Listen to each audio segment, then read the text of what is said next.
l'impression qu'on vous volait une partie de votre jeunesse.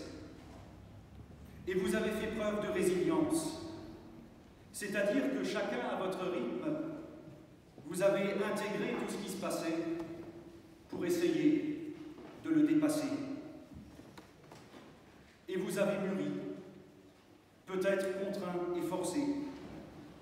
Mais vous voilà aujourd'hui, au jour de votre confirmation, prêt à être envoyé vivre votre vie avec la possibilité à la fois d'être porté et d'approfondir ce que vous avez vécu au catéchisme. Et peut-être avez-vous d'ores et déjà compris qu'on ne peut pas vivre avec un masque. Et je ne parle pas seulement de ceux que nous portons sur la figure. Ces masques peuvent prendre bien des formes. Ce que nous disons de nous, ce que nous cachons à nos parents, ce que nous exposons sur les réseaux sociaux, le genre que nous nous donnons, on peut multiplier les exemples. Les masques symboliques dont nous couvrons nos vies donnent peut-être l'illusion d'une protection, mais cacher et refouler n'a jamais été une solution. Passer sa vie masquée signifie vivre des relations incomplètes, vivre sans voir et sans parler correctement, sans communiquer et sans connaître correctement. Nous sommes aujourd'hui, c'est écrit sur vos feuilles, le 5e dimanche du temps de la Trinité. Et ce dimanche a pour thème l'appel qui sauve. Nous l'avons entendu avec Abraham, appelé à quitter son pays et sa famille pour vivre sa vie. En hébreu, l'appel de Dieu peut se traduire par « pars pour toi-même ». Pars vivre ta vie pour te trouver ta voie, sortir de ton destin et de ce à quoi les autres t'assignent, car tu n'as rien à prouver à personne. Nous avons entendu cet appel lorsque Jésus envoie Simon et ses compagnons pêcher en eau profonde, essayer de nouvelles choses et oser.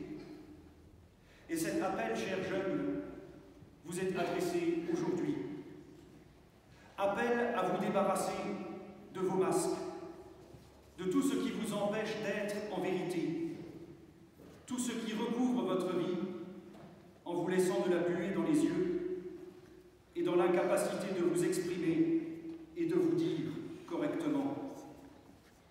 Cet appel signifie au fond « bas les masques ». Et l'apôtre Paul en dit quelque chose lorsqu'il écrit aux chrétiens de Corinthe « Nous proclamons un Messie crucifié, scandale et folie. Mais pour ceux que Dieu appelle, ce Christ est puissance et sagesse de Dieu. Nous proclamons un Messie crucifié. La croix nous révèle Dieu sans masque et sans artifice. Un Dieu qui n'est pas objet de croyance, mais qui, avec nous, est acteur d'une relation. Tout à l'heure, nous avons confessé notre foi en disant « Je crois en Dieu ». Mais cette formulation française traduit mal l'original grec. Le texte grec ne veut pas dire que nous croirions en l'existence d'une divinité sur laquelle nous projetterions tous nos désirs. Le texte dit que nous sommes engagés dans une relation vivante avec Dieu qui se révèle définitivement dans le scandale de la croix, pour parler comme Paul. Cette croix qui nous dit que rien n'est définitif et que nous devons naître et ressusciter chaque jour. Que chaque jour est un premier jour où nous sommes appelés à laisser ce qui masque nos vies et devenir créatures nouvelles. C'est la définition que Martin Luther donnait du baptême.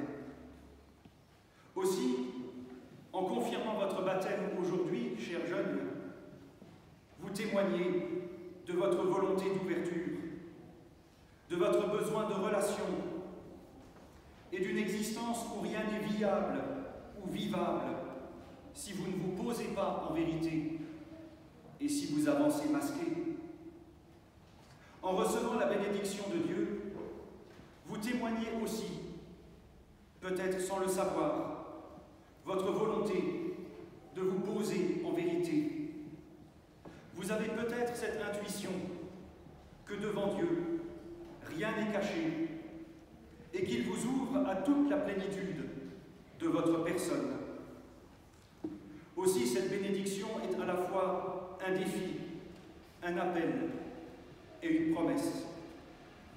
Le défi de toujours vous construire, de toujours renaître et de toujours ouvrir vos vies aux autres. L'appel à vous tourner vers celui qui sera toujours là pour vous et pour vous révéler la vérité de votre vie. Et enfin la promesse de toujours trouver les ressources pour grandir si vous répondez à cette vocation de vous ouvrir à autre chose que vous-même. Alors que cette foi, que vous confessez désormais comme la vôtre, vous porte et vous fasse avancer à l'image des paroles de cet ancien cantique. La foi renverse devant nous les plus fortes murailles. La foi triomphe des verrous et gagne les batailles. La foi nous ouvre les trésors de la toute-puissance. Les plus faibles deviennent forts sous sa sainte influence. Amen.